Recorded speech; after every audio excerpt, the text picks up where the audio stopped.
Hey everyone, it's Easy, bringing you another Clash of Clans video on the Flex. It's one of our clan Damage Inc.'s favorite attacks. We use it farming, we use it in war, and ever since the December 2016 update, the resource hunting has been incredible. We have just been killing it out there.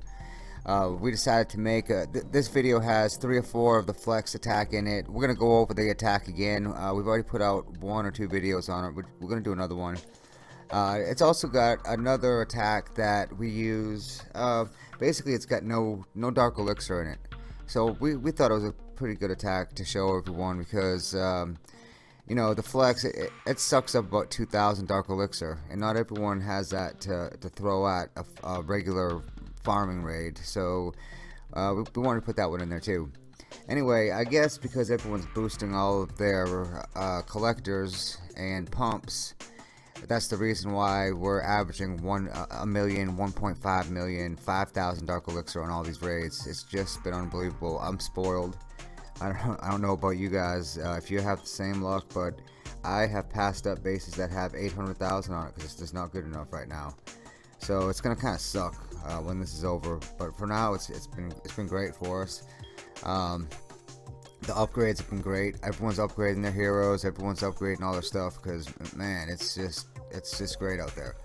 But anyway, the next attack's coming up here in a second, and we'll go over the basics of the attack.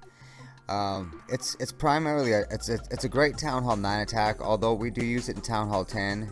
We use it in war, we use it to farm with.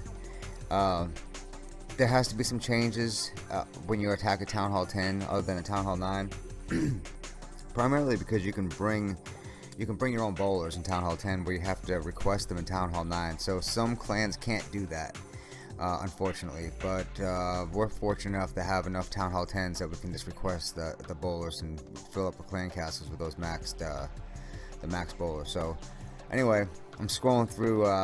This all happened. I believe this was yesterday. Last night, I asked everyone, "Hey, post up some good raids," and the chat filled up, and they were all just huge.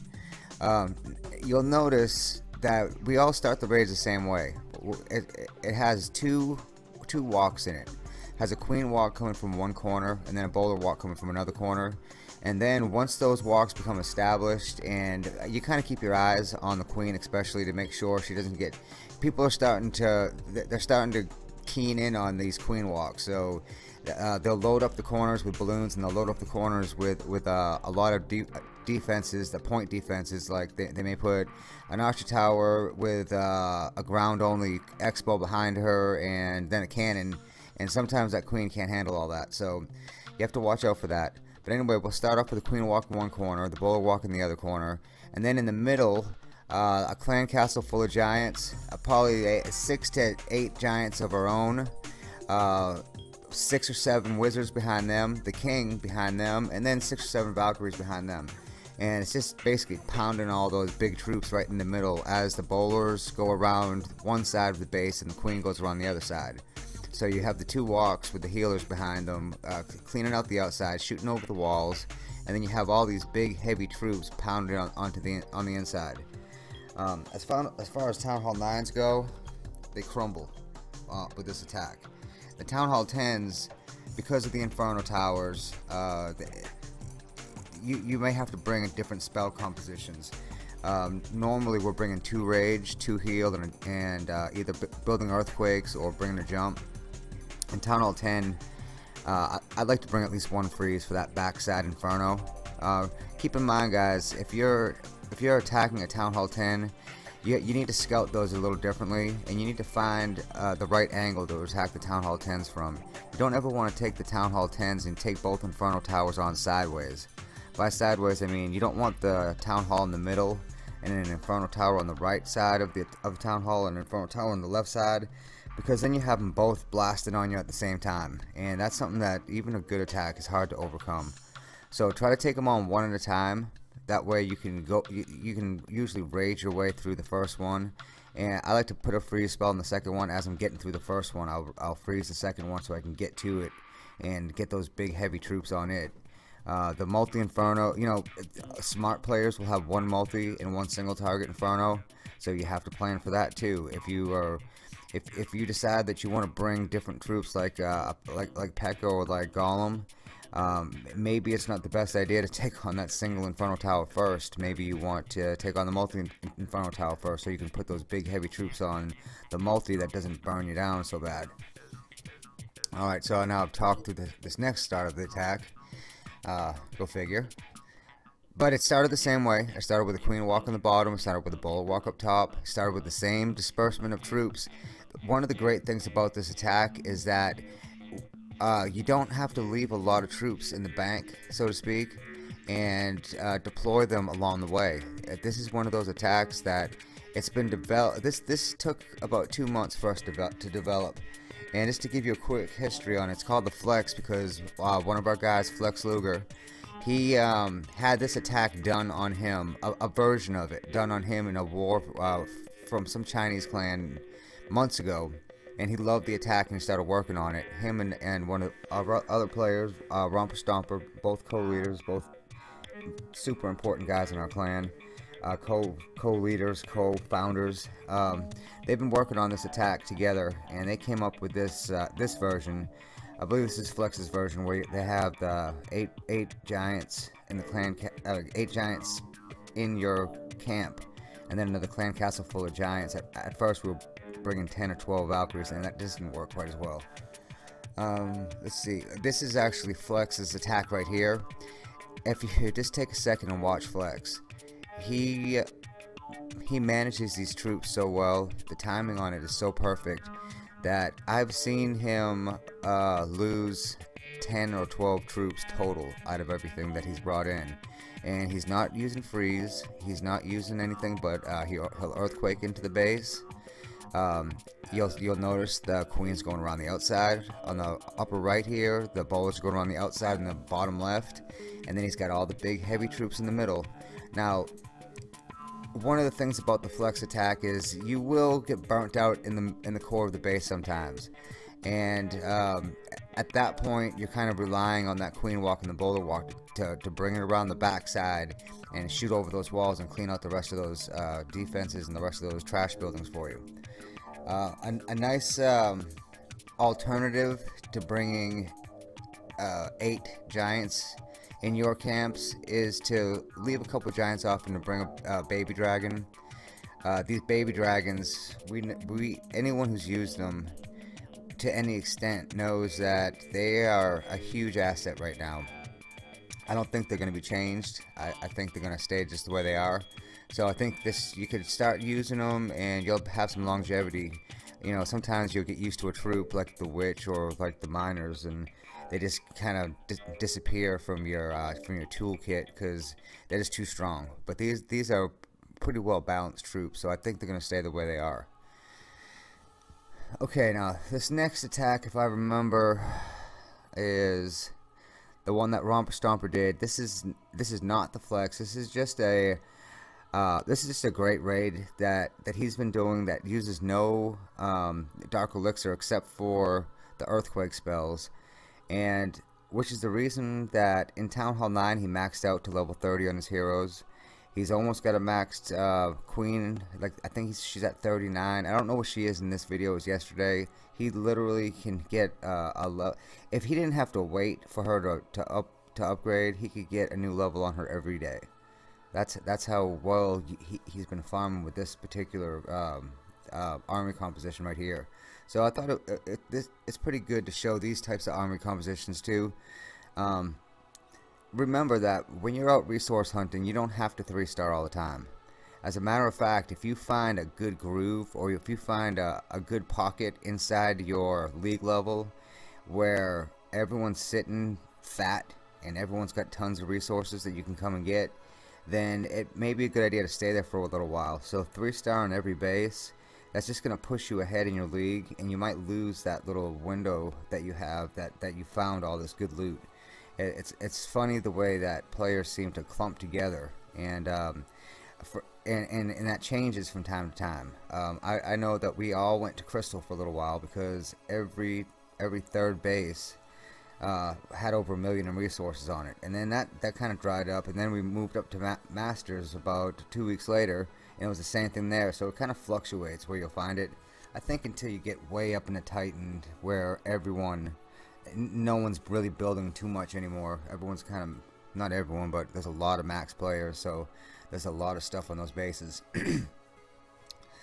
Anyway, didn't really want to go into the play-by-play on that. Just wanted to let everyone kind of see how you can go into a base without Dark Elixir troops.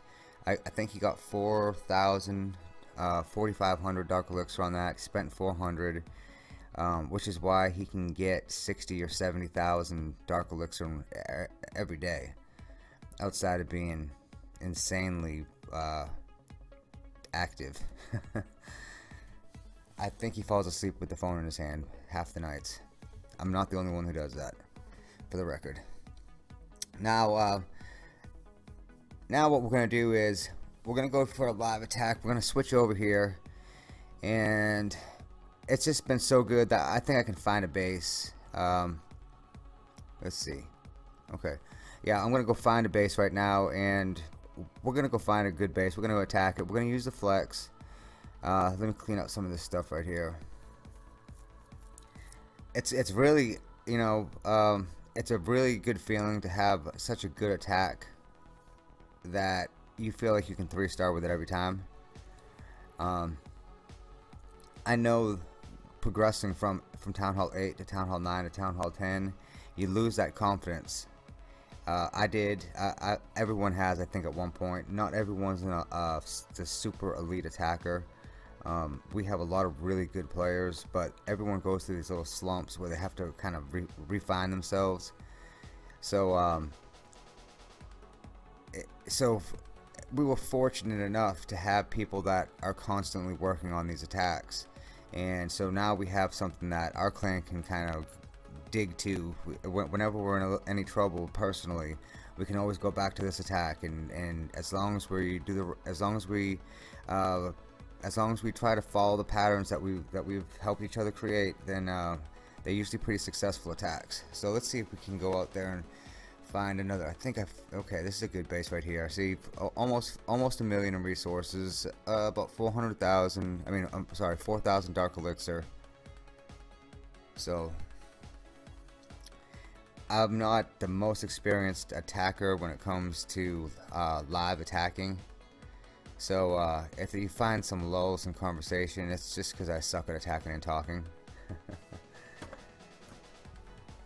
But we're gonna start this the same way. We'll clear out a few things here with the queen. I'm gonna put in 3 healers on the queen. Then I'm gonna drop the bowlers next in another corner. That's a little close, but then I'll put. We have the heroes. Wow, we have some heroes up top. I don't know what they're thinking, but we have some heroes up top that are outside the walls. Normally what I'll do here is I'll put the king on the queen. That's called the hero swap, and it's just rule of thumb is if you can swap out your king for their queen, you want to do it, especially in a war situation. When you're resource hunting, it's not as important because these attacks aren't just these final things. You know, if you screw up an attack, you always have the next one. But in a war situation, it's different, and you want to take advantage of any little thing that you can. Okay, so I've got all the troops funneled into the middle. That's another great thing about this attack, is that it's really easy to funnel everything into the core of the base, because you've already got troops on the top side clearing out, you have troops on the bottom side clearing out, and your main body of troops, they have nowhere to go but into the base. And you have so many hit points with all these giants. And you know, I think it was the October update. I could be mistaken. Right now, it's hard for me to concentrate on that right now. But there, it wasn't. But maybe 1 or 2 updates ago, where they gave giants that next level. And ever since then, there was that debate if giants were better than Golem, because you know Golem is 30 housing space, so you can put 6 giants or 1 golem. So what is better, 6 giants or 1 golem? We were debating that for a while, but I know that personally I'm putting giants in right now. It does suck if they all hit one giant bomb or two giant bombs all together. This is going to be another 3-star too. This attack is just stout, everyone.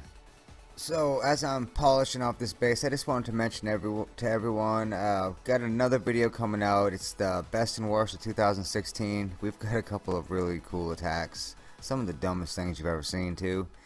It's going to be a pretty fun video to make. I think it's going to be pretty cool to watch. When you get off work, get home from school, make you a flex. Leave a comment for us. Tell us how it worked out. Till next time, it's been easy. Take care. See ya.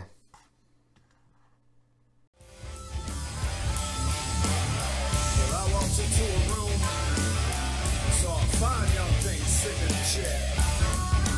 She had long blonde hair. When she looked me in the eye, I saw those devil eyes. I said she had those devil eyes.